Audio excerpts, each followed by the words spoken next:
उशिरा उठण्याचे दुष्परिणाम तर सगळ्यांनाच माहिती येतं आणि आज असंच काही माझ्यासोबत झालं. विराजच्या शाळेला सुट्ट्या चालू आहेत, त्याच्यामुळे सगळं काही आरामातच चालू आहे करणं आणि आज थोडा लेटच झाला.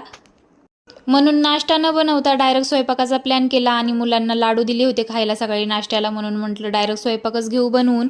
आणि आज मला बनवायची होती मसाल्यातली वांग्याची भाजी आणि त्यासोबत माझी इच्छा होती भाकरी बनवण्याची, पण मग रात्रीच भाकरी बनवल्या होत्या, त्याच्यामुळे काय आता सकाळी भाकरी बनवू शकत नव्हते कारण का विराजला भाकर जास्त नाही आवडत खायला.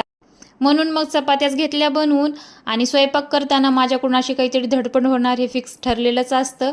छान झाली होती भाजी. स्वयंपाक वगैरे बनवला, जेवण करून घेतलं, खूप भूक लागली होती म्हणून मी सगळं किचन वाटा वगैरे आवरून घेतला आणि नंतर लास्टला मग आरवला आज आंघोळ घातली. आज आरवच्या आंघोळीला बराच उशीर झाला होता.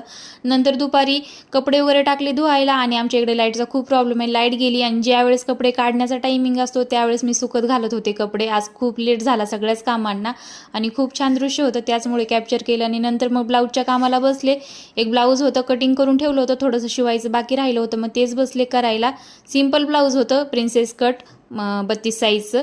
चला मग भेटू पुढच्या व्लॉगमध्ये. बाय.